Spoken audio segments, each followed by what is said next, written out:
We have some big news to cover, transfers to go over, and the first game of the season as we kick off season number 5 on the West Ham world, all coming up next.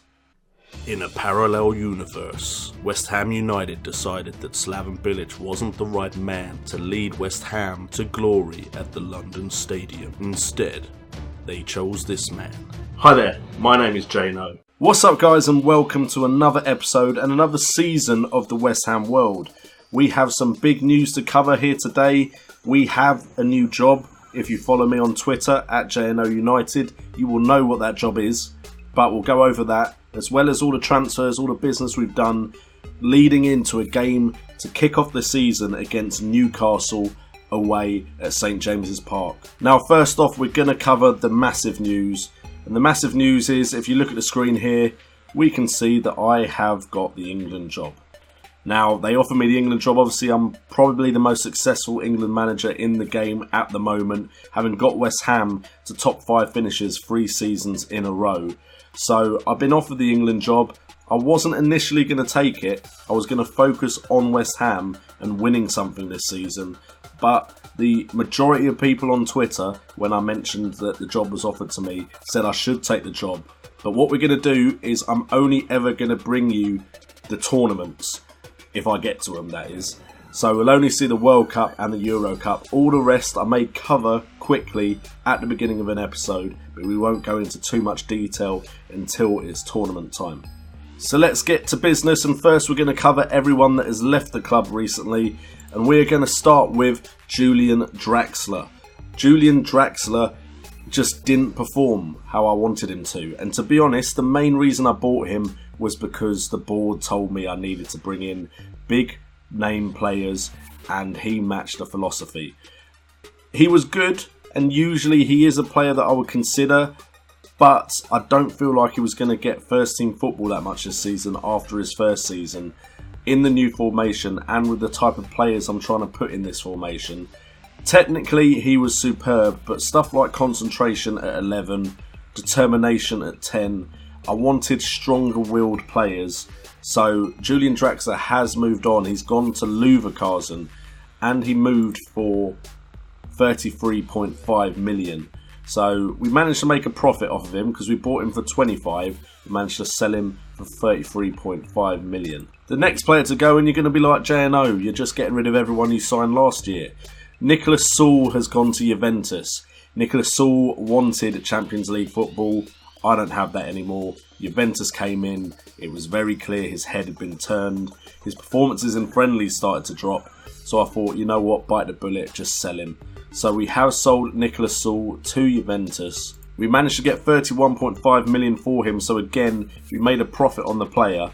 He wasn't really one I wanted to sell because he's a good solid centre-back. But unfortunately, without that Champions League football, he wasn't really interested anymore. Third player we let go of was Jonas Egerstein, and this is purely because I bought him with high hopes. Then the likes of Mark Anderson came in and Luan, and I was just playing other people up front. What was the point in keeping him, especially when he was one of my highest paid players and I wasn't playing him regularly? So we sold him on and we managed to get 15.25 million for him, which is a loss on the player, the first loss we've made in these transfers, but he just wasn't playing enough. 16 appearances, 1 goal, 1 assist, when you're one of my most well-played players, isn't good enough. Yes, we had a clear out, and yes, it's another player I signed last year.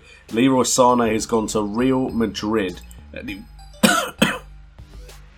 he went for 15 million, which is a 7.5 million profit on the player. Leroy Sané, again, wasn't one I really wanted to lose, but he just wanted Champions League football and Real Madrid was sniffing about. There are certain stats I'd have liked to be a little bit higher, but Leroy Sané was very good. The problem was his wages. I wasn't really happy paying him that much for the performances he was giving me. I probably would have kept him if Real Madrid hadn't come knocking, though, to be fair. And I'm just going to mention him quickly, but Matty James went for about 2.8 million. He scored a wonder goal for us, a very important goal for us that almost got us Champions League football. But I brought him in to tutor players. He's tutored them. He's not really going to be a first team player. And we've got the youngsters coming up now, so I want to give them some game time. Okay, so the big signing of the summer, we bought Lewis Cook. And you're going to think I probably spent too much. But I spent 40 million, 20 million up front with 20 million coming in monthly instalments. But look how good an all-round player he is for a 23-year-old. He's got the 3 important technical attributes I'm looking for in my players in first touch, passing and technique. He's also got pretty decent mental stats. Nothing amazing, but those could still rise. But you're looking at 13s or higher all across the board, with stamina at 16 and decent physical attributes in general. He could be a star midfielder alongside the likes of Will Hughes, Marco van Ginkel and Davy Klaassen, who are all really consistent and always perform for me. The next one, and we had to fight Chelsea for this player, but it is Radu Ney. Maybe saying that really wrong, but he is a right back that can also play right midfield, which is perfect for our new formation, and he has very good mental stats for a 19-year-old, good physicals, good technical, and when clubs like Chelsea are also interested, you know he's probably a pretty decent player. He came in for 23.5 million. I know that's a lot, but for a 19-year-old that looks very, very promising, I think we may have our right back for years to come, as long as we can start winning some trophies. Otherwise, he's likely to leave. Coming in for 23 million, but could possibly rise to 29, we have brought in Omar Farik Yilmaz, who, again, great stats for a 19-year-old. Resolute personality as well. I imagine he could become a great player for us, and he suits the new formation, and he can slot right into the first team straight away at 19 years of age. Coming in at 16.25 million, we have Leander Dendoncker, and he's come in for Nicholas Saul. Again, great stats all across the board. Not sure about his pace, which I didn't really notice when I signed him. I was too busy looking at his mentals and all the important technical attributes. But I believe, as he's not yet at his prime, these could all improve with the right training, and he could become a very important player for us. Coming in at 12.5 million with some extras, we have Evander. He looks like a great 22-year-old Brazilian with great stats all across the board. I feel like he could be another great player for us, but hopefully he doesn't turn into the next Luan, who has been very disappointing for us in that first season, apart from a really good start to the season. And then the last major signing is Daley Blind, at 30 years of age. Professional world-class player with great attributes all across the board. Going to be a great shooter and can also play a role in our first team squad. He's come in for 6.25 million and he's now valued at 12.25. Okay, so let's have a look at the tactic, and you'll probably recognise it if you ever watched my Manchester United return to glory at the start of Football Manager 17. It's my 3-5-1-1 or my 3-6-1, however you want to call it. A total football formation with players that should be very good mentally, with good passing, first touch and technique, who can pass the ball around, dominate games and win convincingly. That's the hope for this tactic. Not definitely the guarantee for this tactic, but it's definitely the hope. So today we are playing Newcastle at St James's Park, and Newcastle have a pretty decent record against us. 3 matches won by them, 3 matches won by us. So this is going to be a tough way to start the beginning of the season, but it'll be a good litmus test for our new formation. Okay, so I don't remember the last time I actually started off a season well on the West Ham World. So hopefully this could be a first. We're going to hopefully rile the boys up. For some reason we've forgotten to name a substitute goalkeeper as well, which is a great start to the season. We've got some players looking decently happy. I didn't actually go over the lineup, did I? So we'll go into the lineups. We have in goal William Hamilton, coming back from loan from Everton. Probably our best choice keeper. I don't have the money to buy a new keeper at the moment, which is annoying. I've tried to sell Luan, but no one wants him. But anyway, we've got Wisdom, Keane and Oxford as the 3-man defence, with Will Hughes, Van Ginkel, Lewis Cook, Donny van der Beek and Radu Ney as the 5-man midfield. Klaassen sitting just in front of them with Luan in front of him. We're playing a 4-2-3-1. I know for a fact that these players coming forward, from Xavi forward to Perez, Gyro, Fisher, Kuki, can all be lethal. I've seen it in games last season. They managed to keep the majority of their side. Augustinsson and Veltman are good wing backs as well. Bruma. So this is a very good Newcastle side. Hopefully we can pick up the victory though. If we can pick up a victory in this type of game at the beginning of the season, that bodes very well for our season.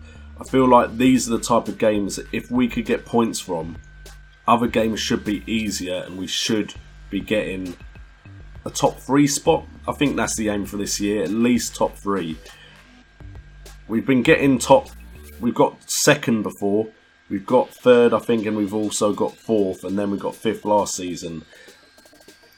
So I feel like we need to go back to being in the top 3 after that 5th place finish. But Kuki is through and Kuki's scored already. Great start, 8 minutes in, and Newcastle have already got a ball through from Perez to Kuki, and Kuki has beaten William Hamilton at his near post. Scheiße. Alright, what can West Ham do to respond? Luan's already picked up a knock, which is great. Klaassen plays it through to Van Ginkel. Van Ginkel to Hughes. Hughes looks inside the box. It's headed away, and now they could counter here. Fisher running forward with the ball. Okay, we did win it there. I didn't actually see Keane pick that up. Nai now has it. Nai plays it into Luan. Luan coming forward. That shadow is playing games with my mind as Hughes shoots well wide by the looks of it. But I'm struggling to pick up the ball with that shadow. Maybe that's why we've gone 1-0 down. My players aren't used to that shadow. Alright, Will Hughes has it on the left now. Will Hughes, can he find a ball into the box? He just slid through the back of him, ref. Okay, so we look like we're still in the game, but Newcastle have had the goal, and it looks like this could be another Newcastle highlight. Wisdom, don't do anything stupid. Okay.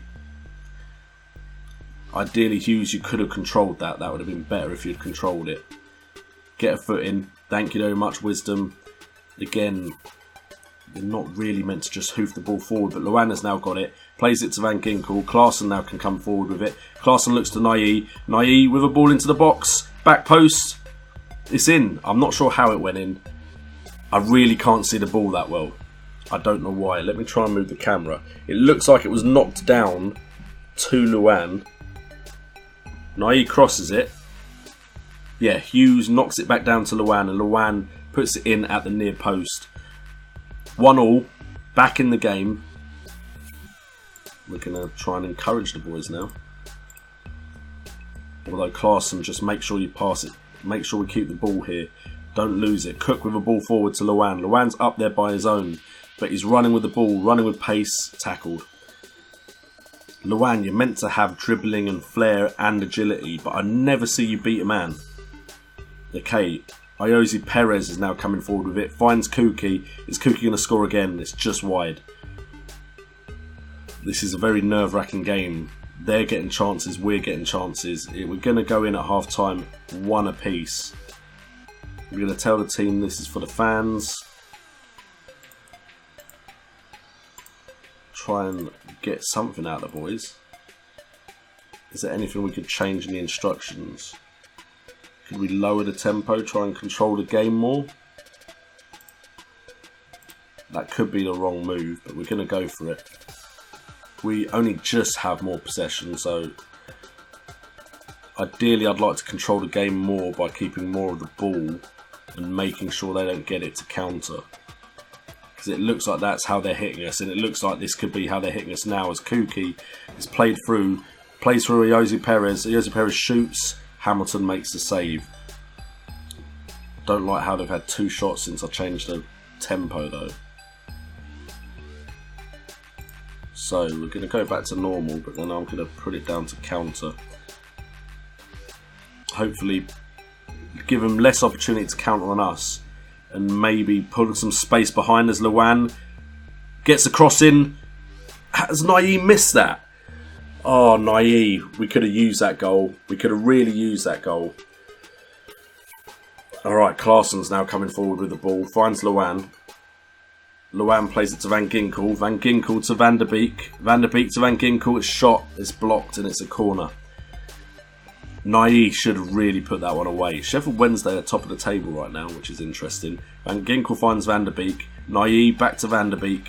Van der Beek running forward as a shot from distance. And unfortunately it goes wide. This is a competitive game. Nerve-wracking and competitive as Van Ginkel comes forward. Plays the ball over the top to Luan. Come on, Luan. Prove your worth to me. Oh, you've hit the side netting. I just expected so much more from him. Maybe this second season he can settle in a bit more, but with that knock I'm going to take him off for Mark Anderson. 6.5 on Davy Clarkson, letting us down for once. Dominguez Quina can come on for him. You know how well he did at the end of the season in season number 4. So can my 2 substitutes make a difference? They've had more shots on target than us, which worries me because we've had more clear-cut chances and more half chances. That could mean that their players are being a little bit more clinical than ours, which means my players aren't hitting the target as much as I'd like them to. Right, Karius is kicking the ball forward. I just want to reiterate, I really want to win something this season. 5th season, I feel like by now I should have had some success with this club.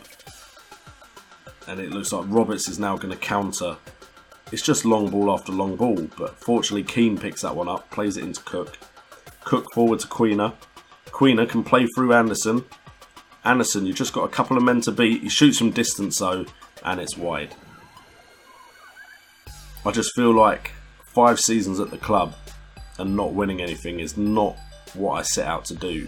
Yes, I'm trying to build a dynasty here at West Ham.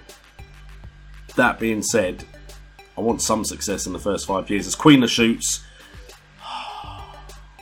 wow, the amount of chances we've had this second half to get in the lead, and we have not taken a single one. Van der Beek with the cross. Quina should pick it up, should just play it back to the defender that's waiting there. He doesn't though, he turns, plays it to Oxford. That's the end of the highlight. It's slightly annoying that we've not scored. We are dominating the game though, so I'm going to leave it. I'm not going to touch it. Please don't lose the ball and have something silly happen now. Oh God. Don't. Whatever you do, don't do this to me. The amount of times I've lost 2-1 recently on Football Manager. The amount of times I've lost when I've dominated a game. Kuki's run through my player. Perez has scored. You are absolutely kidding me. Has that actually just happened in the 90th minute?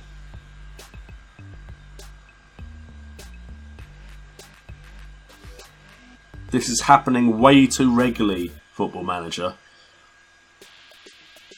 I've liked what I've seen. I thought we could win the game and I lose 2-1. Do you know how many times that has happened to me? Don't you dare make it 3-1 as well. We've got 30 seconds to score a goal to get a point in the first game of the season. It's looking unlikely as Naïe picks up the ball, plays it to Van der Beek. Van der Beek tries to find a ball over the top to Anderson. It's going to be a 2-1 defeat. Quina now has it though. Oh, Quina, just turn and pass it back if you need to. Right on the edge of the box and we lose possession and they hoof it clear. Alright, Naïe needs to whip across in straight away. Wow. I mean, the assistant manager says to say it's disappointing. Yeah, it's disappointing because we had more chances. And if we'd just put some of them away, we would have won today. Not the start to the season that we wanted. We're in 18th place after one game. It is only after one game. But still, that was a game I thought we could win, especially with the way that second half was going, and we've had it robbed from us. Anyway guys, thank you so much for tuning in to the first episode of season number 5 of the West Ham World. Hopefully trophies are abound this season. If you've enjoyed the episode, make sure to hit that like button and also make sure to subscribe if you're new to the channel. We've kind of slowed down, but we're slowly creeping to 300 subscribers. Also, check out my Patreon page if you want to support me in the channel. I've been JNO, you guys have been awesome, and remember, it's all about the game.